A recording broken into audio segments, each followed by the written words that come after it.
Dieu vous bénisse, chers frères et sœurs. Je vous écoute souvent sur les réseaux sociaux.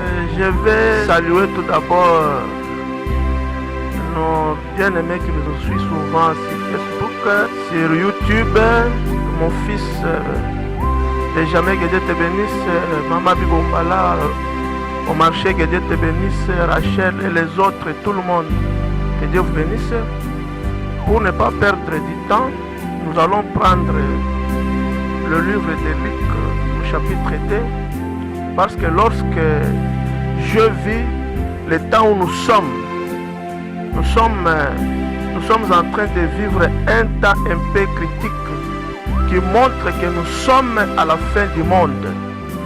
Parce que si nous regardons bien, Frère Branham parle au temps de la fin que les signaux rouges sont en train de clignoter, qui montrent que nous sommes à la fin. Lorsque nous voyons la multiplication des gens, lorsque nous voyons comment les gens se marient, il y a plusieurs signes qui montrent toujours que nous sommes au temps de la fin. Nous sommes vers la fin du monde. Christ est à la porte. Alors je vais prendre sans plus tarder, nous allons prendre Luc au chapitre 2, verset 1. En ce temps-là, Paris, un édit de César Auguste, ordonna un recensement de toute la terre. Ce premier recensement eut lieu pendant que Quirinius était gouverneur de Syrie. Tous allaient se faire inscrire, chacun dans sa ville. Joseph aussi montant de Galilée, de la ville de Nazareth, pour se rendre en Judée, dans la ville de David, appelée Bethléem, parce qu'il était de la maison de la famille de David, afin de se faire inscrire avec Marie, sa fiancée, qui était enceinte. Pendant qu'il était là, le temps où Marie devait accoucher arriva, et elle enfanta son fils premier-né. Elle le maillota et le coucha dans une crèche, parce qu'il n'y avait pas de place pour eux dans l'hôtellerie. Je voulais parler avant la venue du Seigneur Jésus-Christ. Vous voyez qu'avant Jésus-Christ puisse naître, puisse venir au monde, nous avons vu Marie et Joseph se dirigeant vers la ville natale de Jésus-Christ, parce qu'il était de la lignée de David.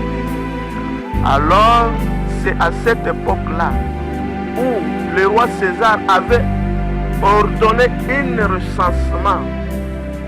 Parce qu'aujourd'hui, avec la maladie qui est venue, le coronavirus, au mois d'avril, j'avais vu presque le monde était en agitation. Nous avons vu les Américains chercher toujours à faire sortir les leurs et les ramener en Amérique. Et la France qui envoyait des avions partout pour prendre les ressortissants. Même notre pays RDC qui a envoyé aussi des vols, des avions à Dubaï, au Cameroun, et par-ci par-là en Belgique, pour faire ramener les Congolais dans leur pays d'origine. Alors, cela me faisait aussi peur que est-ce que c'est aussi un signe du temps de la fin. C'est un signe qui précède aussi la venue du Seigneur Jésus-Christ. Parce qu'avant que Jésus-Christ puisse naître, nous avons vu tout le monde, toute la terre. Il fallait rentrer tout d'abord à l'original, allez vous inscrire, allez vous recenser. C'est là où je voulais un peu tirer l'attention de nos sœurs, de nos bien-aimés qui vont nous suivre, car le temps où nous sommes en train de vivre un temps critique, où nous sommes comme dans une gare en train d'attendre le train qui va arriver. Lorsqu'on signale que le train, dans quelques minutes, le train arrive, là même si vous étiez au restaurant, même si vous étiez au cafétéria, vous êtes obligé d'abandonner. Alors le temps où nous sommes en train de parcourir un temps très délicat, un temps très mauvais. Alors, c'est là où je voulais attirer votre attention. Parce que Jésus-Christ est le rocher. Il est en train de frapper à chaque porte, à chaque instant, à chaque temps. Lorsque vous entendez dans votre cœur quelque chose cloche, donc sache que c'est Christ qui est en train de frapper à la porte. Car lui, il est le berger en train de chercher ses troupeaux. Personne ne cherche pas Christ. C'est Christ qui cherche ses enfants. Lorsqu'il te cherche, si tu acceptes cet appel-là, alors, comme il est le rocher des âges, il va te faire boire du rocher, comme il avait fait du temps d'Israël. Christ est le rocher. Si tu l'acceptes, tu verras ce bonheur. Car lorsque lui appelle, il prend soin de ses siens. Il est le grand médecin. Même si tu es malade, lui est capable de te guérir. Nous voyons cette femme-là qui était malade, qui avait presque tout perdu. Elle n'avait plus d'argent. Frère Branham dit que cette femme avait intérêt qu'elle avait vendu. Les charlatans avaient presque tout pris son argent. Mais lorsqu'elle rencontra le rocher des âges, le Seigneur et Sauveur Jésus-Christ, elle a touché seulement à ses habits. En l'instant même, elle avait eu sa guérison. Alors que si vous acceptez Christ, il est la solution à tous vos problèmes. Si vous avez soif, Christ va vous donner de l'eau. Christ va vous donner de l'eau. Car lui, il est une source qui jaillit. Et il va jaillir dans votre cœur.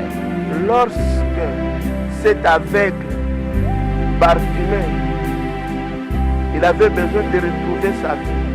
Il criait, fils de David. Les gens pourraient dire, laissez, tu es en train de perdre ton temps.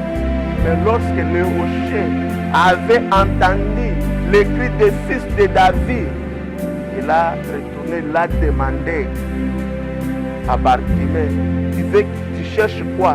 Qu'est-ce que tu veux que je fasse pour toi? Il a dit que je voulais voir. À l'instant même, Bartimée avait recouvert sa vie. Laissons Bartimée. Allons voir cette femme au puits. Lorsqu'il demandait aussi, qu'est-ce qu'il demandait? Elle va appeler ton mari. Elle a dit la vérité. Elle a ouvert son cœur. Elle a dit que je ne point de mari. Christ a dit à cela qui a dit vrai. Lorsque vous acceptez Christ, il est capable de voir même les fonds de votre vie. Alors, c'est là où je voulais que ce soir nous puissions essayer un peu de partager